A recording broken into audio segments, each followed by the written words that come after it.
Bonjour, bonjour à tous, bienvenue. Bienvenue, j'espère que vous allez bien, que tout se passe bien pour vous et que vous avez passé une belle rentrée dans de bonnes conditions. Et voilà, que votre rentrée s'est bien passée. Je vois que j'ai des nouveaux abonnés, donc bienvenue à mes nouveaux abonnés. Et bienvenue à vous et n'hésitez pas à vous abonner également si vous n'êtes pas abonné et à suivre les nouvelles séquences qui vont arriver dans les jours qui viennent. Aujourd'hui, je vais vous parler d'un sujet, un sujet de femmes qui intéresse aussi les hommes et pas seulement les femmes, puisque voilà, c'est un sujet au fait sur la femme, un sujet sur la condition de la femme. Quand est-ce qu'une femme peut mériter d'être une femme respectée dans la société? Est-ce qu'il y a des conditions pour être respectée quand on est une femme? Est-ce qu'il y a des conditions pour mériter son titre de femme? Est-ce que on est une femme naturellement ou est-ce qu'il faut mériter d'être une femme? Et est-ce qu'il faut mériter d'être un homme? Voilà. Donc je sais pas, c'est à vous de voir. En tout cas, je sais que dans certaines traditions, il y a des rites, des rituels qui existent dans certaines traditions. Par exemple, chez les Maasai, si on prend au Kenya, en Afrique de l'Est, chez les Maasai, l'homme doit tuer un lion avec une flèche pour enfin se faire appeler homme. Donc à partir du moment que l'homme brave cette épreuve de tuer le lion en lançant la flèche, ça veut dire que c'est un homme, qu'il est courageux et qu'il mérite son titre d'homme et qu'on l'appelle un homme. Donc je vous donne un exemple, voilà, ça c'est au Kenya, c'est avec les Maasai. C'est par rapport à un livre que j'avais lu il y a très longtemps, un livre de Joseph Kessel, qui est un auteur que j'aime bien. Alors le titre du livre c'était Le Lion de Joseph Kessel, que j'avais lu, et c'est une histoire qui se passe au Kenya avec une petite fille qui s'appelle Patricia, qui va en vacances dans une réserve avec sa maman et qui découvre la vie des lions et également la vie des Maasai au Kenya. Donc comme vous pouvez le constater, vous voyez dans la vie, tout sert.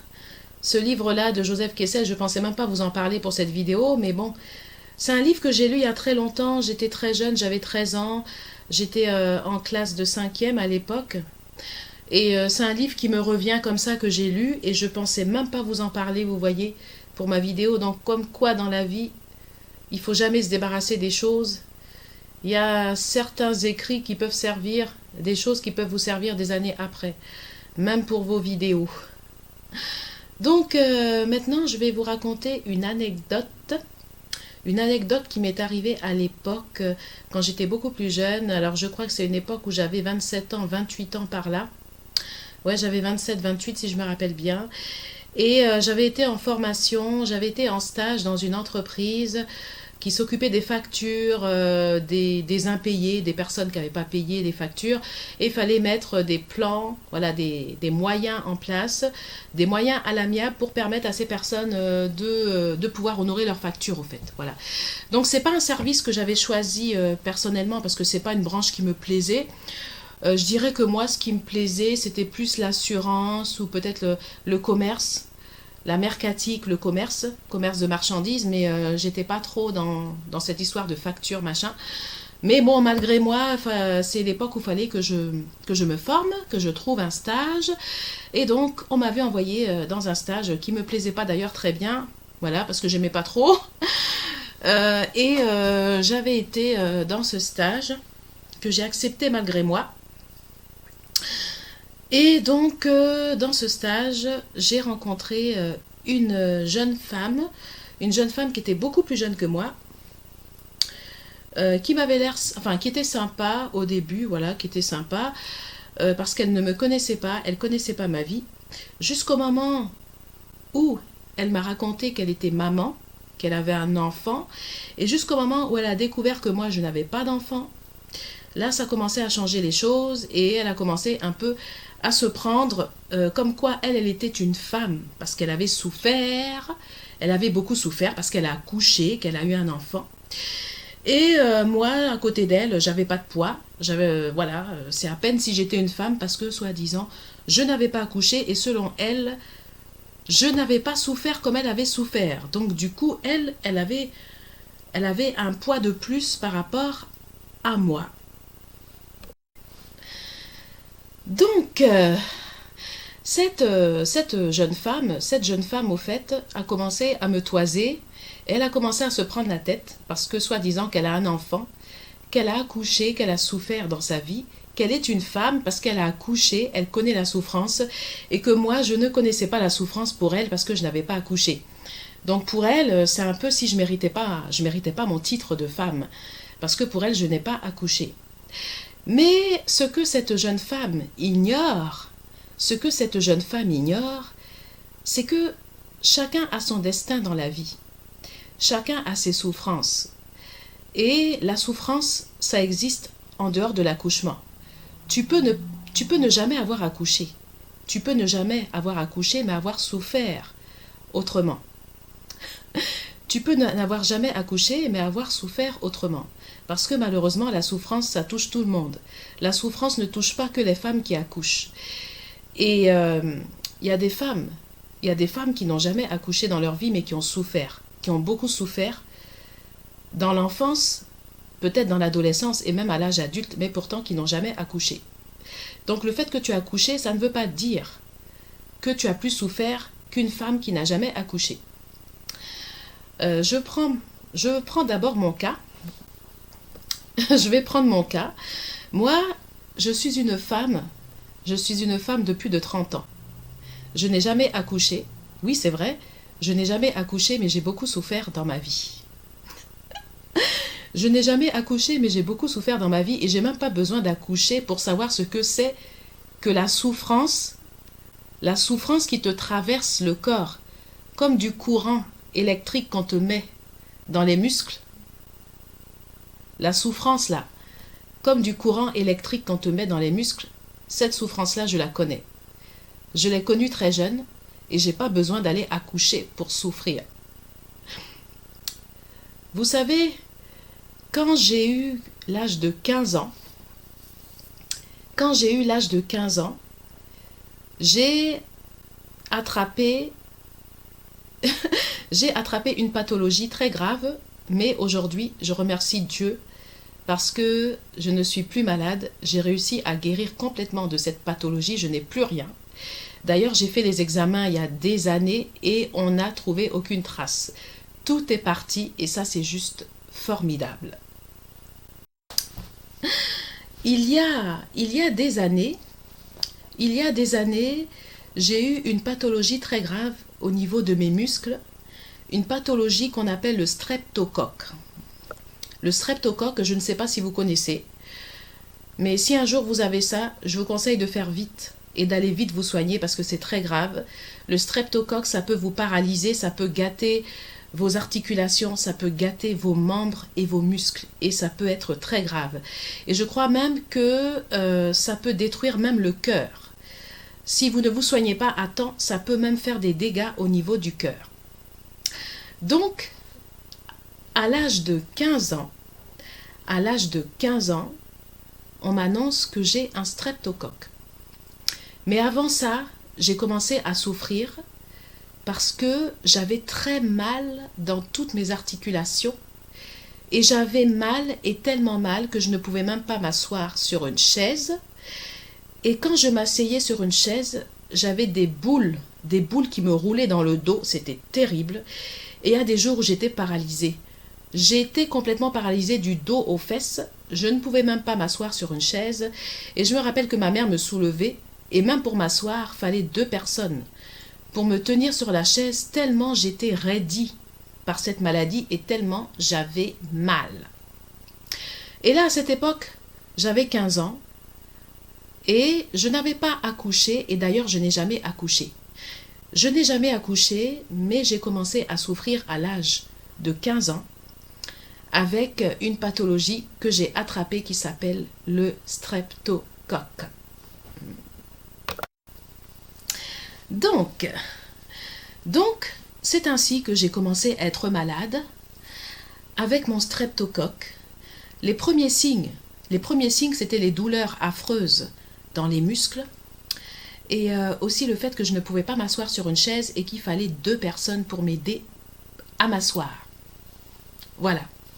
Donc, c'est-à-dire que mon père et ma mère étaient obligés de m'aider à m'asseoir tous les jours sur une chaise parce que je ne pouvais même pas m'asseoir tellement j'avais mal et tellement je souffrais.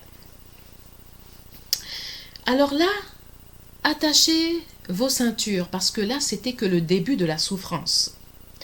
Par la suite, la deuxième souffrance terrible, c'est le traitement du streptocoque. Comme je vous l'ai dit, le streptocoque, c'est très grave. Il faut absolument se traiter. Si vous avez un streptocoque et que vous ne vous traitez pas, vous pouvez risquer de finir paralysé et même avoir des dégâts au niveau du cœur. Donc, Dieu merci, j'avais fait des analyses. Le streptocoque n'avait pas eu le temps d'attaquer mon cœur, donc mon cœur était parfait. Je n'avais rien au niveau du cœur. Par contre, mes articulations commençaient à être attaquées. Mes articulations au niveau du dos et également au niveau de mes jambes. Donc, il fallait que je fasse le traitement. C'est ainsi que j'ai commencé mon traitement pour le streptocoque. Mais attention, le traitement du streptocoque fait horriblement mal. Le traitement du streptocoque fait horriblement mal et je pense même, j'exagère mais c'est la vérité, le traitement fait encore plus mal qu'un accouchement. Parce que accoucher ça fait peut-être mal. Moi je n'ai jamais accouché, mais accoucher peut-être que ça fait mal.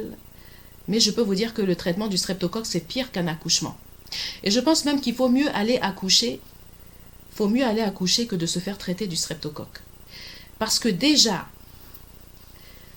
la taille de la seringue avec laquelle on va vous piquer, je ne vous dis pas la taille de la seringue avec laquelle j'étais piqué.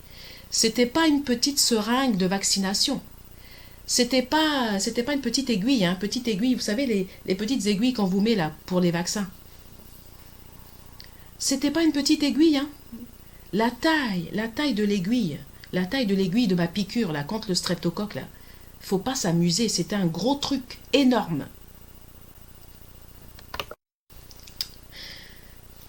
La taille de la seringue avec laquelle j'étais piqué, c'était pas une petite seringue, c'était une très grosse seringue. Et attention, je n'étais pas piqué dans les veines. C'était pas une piqûre dans les veines.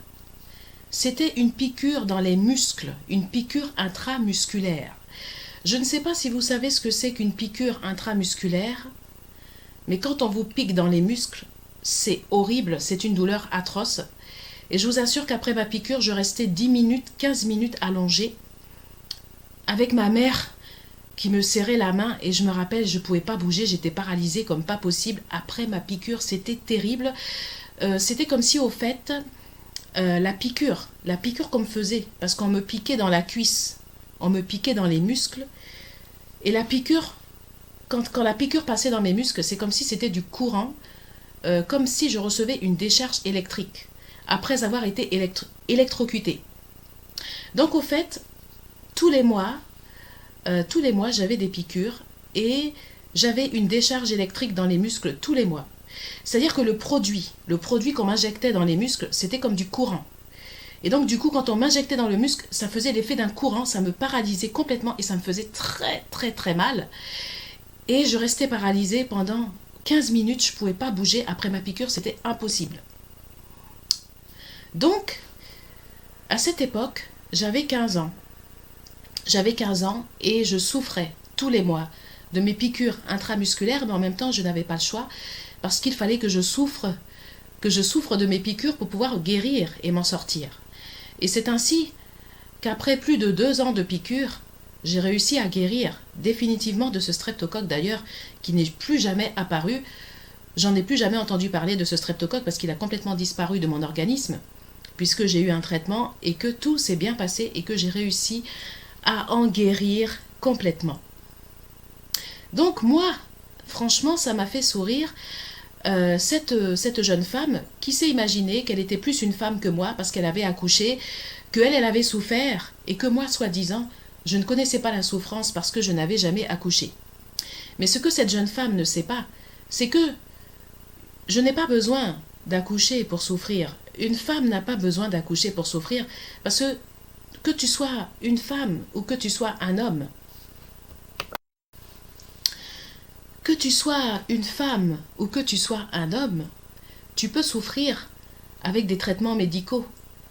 Tu peux avoir des traitements médicaux qui font très mal sans forcément accoucher. Moi, par exemple, je n'ai jamais accouché dans ma vie, mais j'ai eu des traitements qui faisaient très mal, des grands traitements quand j'étais jeune, quand j'étais adolescente. J'ai eu des grosses piqûres qui faisaient très très mal et même plus mal qu'un accouchement. Et je confirme même que la piqûre du streptocoque dans les muscles, c'est comme du courant. Et même si l'accouchement ça fait mal, la piqûre du streptocoque fait plus mal que l'accouchement. Et c'est la vérité. C'est la vérité, je le dis, la piqûre intramusculaire du streptocoque, pour les personnes qui ont eu un streptocoque, la piqûre intramusculaire du streptocoque fait plus mal que l'accouchement. Parce que l'accouchement, d'accord, ça fait très mal. Ça fait très mal. Oui, l'accouchement pour certaines personnes, pas pour toutes les femmes, mais pour certaines femmes, ça fait très mal. Mais quand on t'injecte du courant dans les muscles, ça fait pas moins mal qu'un accouchement, ça c'est clair. Parce que si les contractions ça fait mal, du courant dans les muscles, c'est terrible. Et ça fait très mal. Donc, je ne suis pas moins une femme que cette jeune femme parce qu'elle a accouché. Parce qu'au fait, j'ai pas compris parce que cette jeune femme au départ, on était bien ensemble, on discutait ensemble, on était amis, et à partir du moment où elle a appris que moi je n'avais pas d'enfant et qu'elle a appris que j'avais pas accouché, elle a commencé à changer d'attitude avec moi. Elle a commencé à se prendre, à me toiser, soi-disant parce que elle était maman, elle a accouché, elle a souffert, et que moi j'étais la fille avec la petite vie tranquille, qui n'avait pas d'enfant et qui n'avait pas accouché. Et donc pour elle, ma vie était formidable, et d'ailleurs je n'avais pas souffert dans ma vie. Mais bon, sans même me connaître, hein, sans même savoir ce que j'ai vécu dans ma vie, elle était convaincue que moi je n'avais pas souffert, parce que soi-disant que j'ai pas accouché. Donc je suis désolée, quand tu es une femme, tu peux ne pas avoir accouché, mais tu peux avoir souffert. Tu peux avoir souffert avec des traitements médicaux. Il y a des femmes qui ont des grands traitements médicaux qui souffrent à l'hôpital et des traitements qui font très mal, et c'est pas des femmes qui ont accouché. Bon. En tout cas, je n'ai jamais accouché, c'est vrai. Je n'ai jamais accouché, et d'ailleurs, je n'ai pas honte. Je n'ai pas honte, il n'y a pas de honte. C'est pas parce qu'on est une femme, qu'on n'a jamais eu d'enfant, qu'on n'a jamais accouché, qu'on doit se faire toute petite. Et qu'on doit être considérée comme une petite femme. Non, je ne suis pas une petite femme. Alors quand je parle de petite, bien sûr, je ne parle pas de taille, mais je parle de poids, de position dans la société. Je ne suis pas moins grande qu'une femme qui a accouché. Voilà. Je ne suis pas petite non plus. Je veux dire, j'ai ma place, j'ai ma vie, j'ai mon expérience, et je n'ai rien de moins qu'une femme qui a accouché, et c'est pas parce que j'ai pas accouché. Moi aussi, j'ai mes problèmes. J'ai eu mes problèmes dans ma vie, j'ai souffert dans ma vie aussi. J'ai pas eu besoin d'accoucher pour souffrir. Je connais la vie. Oui, je connais la vie. Et je n'ai peut-être pas accouché, mais c'est pas parce que j'ai pas accouché que j'ai dit que je n'accoucherai pas. Ben oui, c'est pas parce que j'ai pas accouché que j'ai dit que je n'accoucherai pas. Bien sûr que j'accoucherai un jour, bien sûr que j'aurai un enfant, je l'espère d'ailleurs, parce que moi j'adore les enfants. J'adore les enfants. Je sais d'ailleurs m'occuper des enfants parce que quand j'étais petite, j'ai commencé à m'occuper des enfants à l'âge de 8 ans. À l'âge de 8 ans, je me suis occupée de mes petits-neveux et de mes petites nièces. Je m'en rappelle. J'étais dans une cour où il y avait plein d'enfants, et c'était mes tantes qui n'avaient pas le temps de s'occuper de leurs enfants parce que c'était des commerçantes et qu'elles allaient vendre sur les marchés en Côte d'Ivoire. Et donc, quand mes tantes partaient vendre sur les marchés, c'est moi qui m'occupais des enfants qui étaient dans la cour. Donc moi, je connais les enfants, je sais m'occuper des enfants. J'ai commencé à l'âge de 8 ans. À l'âge de 8 ans, j'ai commencé à prendre les enfants. J'ai commencé à prendre des bébés dans mes bras, j'avais 8 ans. J'avais même pas 10 ans. Quand j'ai commencé à prendre des bébés dans mes bras, j'avais même pas 10 ans. J'ai commencé à materner à l'âge de 8 ans. J'avais même pas 10 ans quand j'ai pris le premier bébé dans mes bras. Donc moi, je connais. Je sais m'occuper des enfants, je sais materner. C'est pas parce que j'ai jamais eu d'enfants. Je connais très bien les enfants. D'ailleurs, si vous avez un... Moi, je n'ai jamais accouché. Je n'ai jamais accouché, mais je connais les enfants. La dernière fois, j'ai pris le bus. J'ai pris un bus pour aller en ville. Oui, parce que le week-end, il y a beaucoup de monde. Il y a beaucoup de gens qui prennent le bus dans mon quartier. Donc, dans le bus, je retrouve même des voisines avec qui je discute, des voisines de mon quartier. Donc, la dernière fois, j'ai pris le bus. Et dans le bus, il y a un enfant qui arrêtait pas de pleurer dans le bus. Sa mère savait même pas quoi faire. Le gamin, il arrêtait pas. Il lui disait, ouais, arrête de pleurer. Nanana. Ah, nanana. Le gamin, il arrêtait pas dans le bus. Pendant au moins 30 minutes, il n'a pas arrêté de brailler dans le bus. Et je me suis levée. J'ai été vers l'enfant. J'ai commencé à parler à l'enfant parce que l'enfant était dans sa poussette. Sa mère savait pas quoi faire. Sa mère même le berçait dans la poussette. Elle a tout fait. L'enfant continuait à pleurer. Du coup, je dis, cet enfant, je ne le connais pas, je ne connais pas la femme, mais je vais intervenir parce que ça me faisait vraiment, vraiment de la peine de voir cet enfant qui n'arrêtait pas de pleurer et la mère qui était complètement perdue dans le bus et qui ne savait pas quoi faire. Donc, du coup, je m'approche du gamin. Je le regarde et je dis au gamin, hein, je le regarde comme ça, je dis, ah, ben t'es mignon, toi, t'es trop beau pour pleurer. Un beau gosse comme ça, là. Un mignon comme ça, là. Pourquoi tu pleures? Est-ce que ça te ressemble même? Au fait, c'était un garçon. En fait, je l'ai regardé, j'ai dit, mais toi, là, un beau gosse comme ça, tu pleures, mais tu n'as même pas honte. Je lui ai dit, hein, au petit, là, dans sa poussette, j'ai regardé, j'ai dit, mais toi, un beau gosse comme ça, tu pleures, tu n'as même pas honte. Et quand j'ai dit ça, mais le gamin, il s'est arrêté net. Le gamin, il s'est arrêté net parce qu'il avait tellement honte de pleurer. Parce que je lui ai dit, hein. Je lui ai dit, mais toi, un beau gosse, là, t'es dans ta poussette, là, t'as même pas honte. Ta mère t'achète une belle poussette, tu n'as même pas honte et en plus, tu pleures dans la poussette. Je lui ai dit à l'enfant, je lui ai dit, mais tu n'as pas honte. Un beau gosse comme toi, ta mère t'achète une poussette et puis tu pleures dedans encore, tu n'as pas honte. Et le garçon, en fait, c'est un petit garçon. Le garçon, il m'a regardé, il a réfléchi et il a arrêté de pleurer et c'était fini. Il pleurait plus. Le gamin, je vous assure, hein, il a arrêté de pleurer et même sa mère était étonnée, mais sa mère n'en revenait pas. Sa mère n'en revenait pas. Ah là là là là, mon Dieu. Donc voilà, le gamin, au fait, dans le bus, le gamin, j'ai été le voir et je lui ai dit, j'ai regardé, je lui ai dit, écoute, hein, je lui ai dit, un beau gosse comme toi, là, ta mère t'achète une belle poussette. Regarde la poussette que ta mère t'achète. Tu es dedans et tu n'as même pas honte. Et tu pleures dans la poussette, dans la belle poussette que ta maman t'a achetée. Mais tu n'as pas honte. Et je lui ai dit ça comme ça et le gamin, c'était terminé. Le gamin ne pleurait plus.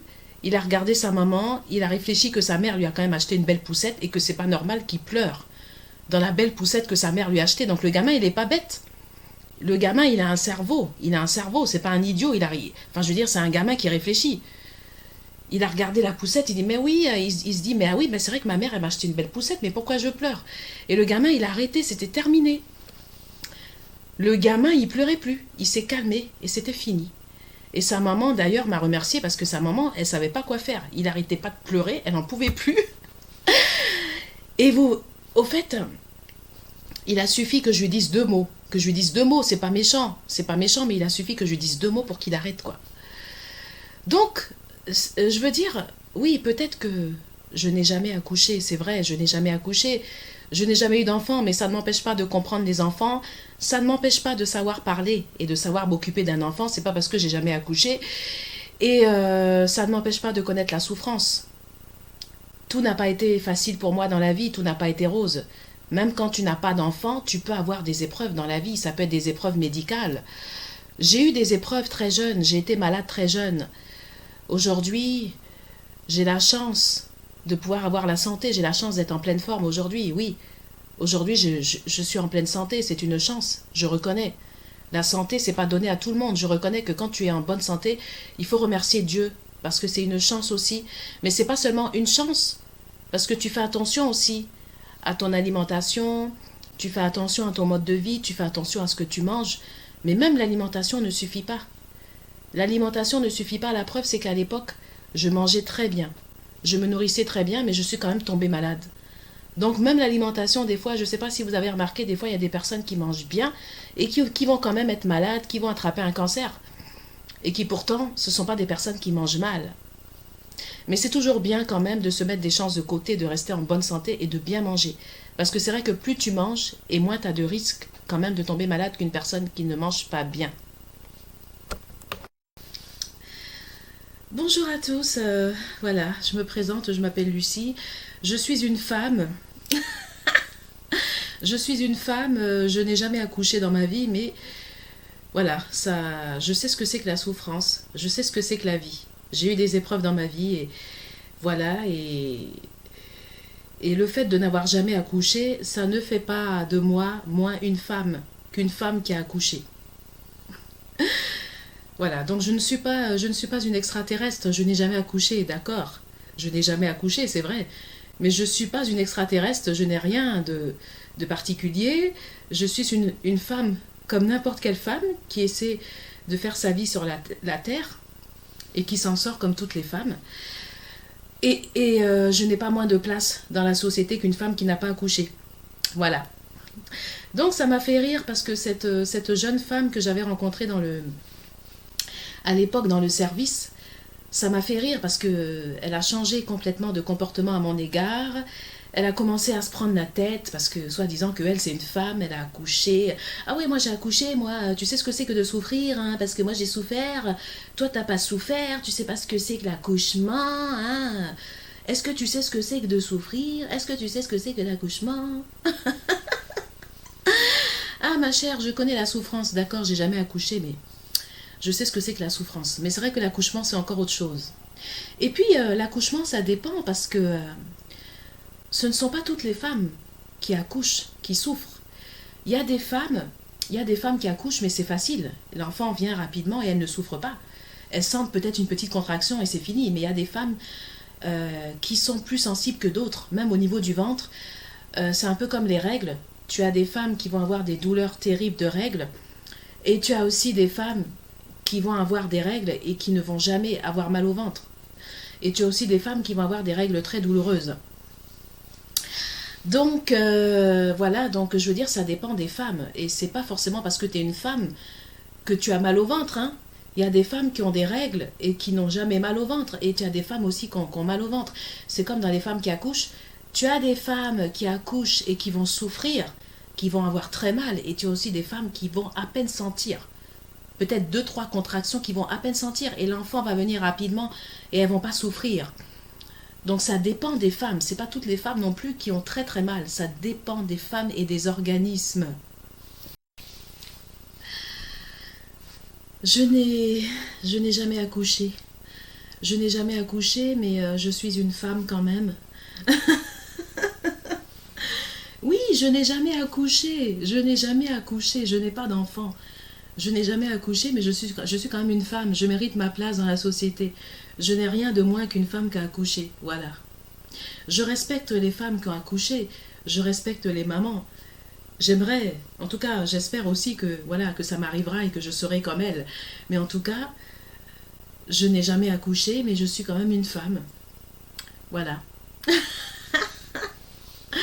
Ben, c'est dommage, en tout cas c'est vraiment dommage parce que c'est vrai que bon, j'aurais pu avoir de bons contacts avec cette femme, mais franchement, le fait qu'elle a commencé à me toiser, soi-disant parce qu'elle a accouché, on a l'impression que moi j'étais une petite fille à côté d'elle et pourtant en plus, ce qui m'a fait rire, c'est que c'est une femme qui était beaucoup plus jeune que moi. Elle était beaucoup plus jeune que moi et en plus elle se prenait la tête avec moi.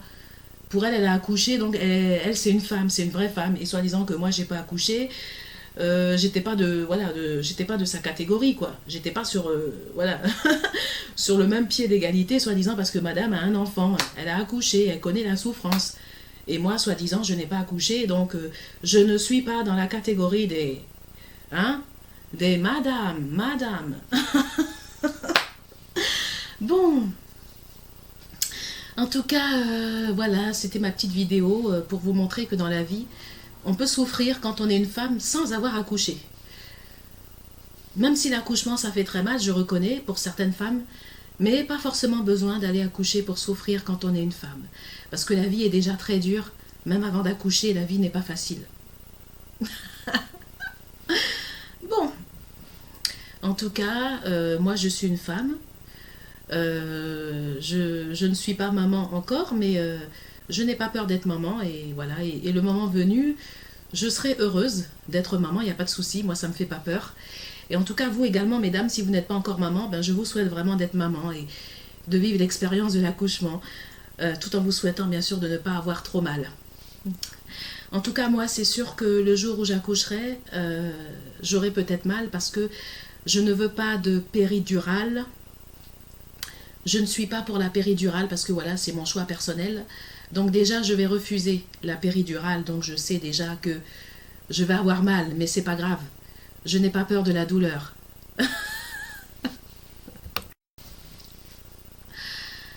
Je n'ai pas peur de la douleur, voilà, parce que je sais ce que c'est que de souffrir dans la vie. Je connais la souffrance. Donc moi, la douleur d'accouchement, ça me fait pas mal. D'ailleurs, même quand je vais accoucher, je refuserai la péridurale parce que je veux pas de péridurale. Donc moi, douleur d'accouchement, c'est pas ça qui me fait peur en tout cas. Parce que j'ai connu même pire que ça. Donc si c'est que ça là, ça c'est pas grave. Si c'est que ça là, ça fait rien. Alors, ben voilà, donc heureuse d'avoir été en votre compagnie. Et je vous souhaite une très bonne journée. J'étais heureuse d'avoir débattu ce sujet, d'avoir parlé un peu de cette histoire qui m'est arrivée. Sur ce, je vous dis à bientôt et je vous donne rendez-vous pour des prochaines vidéos. Bye bye!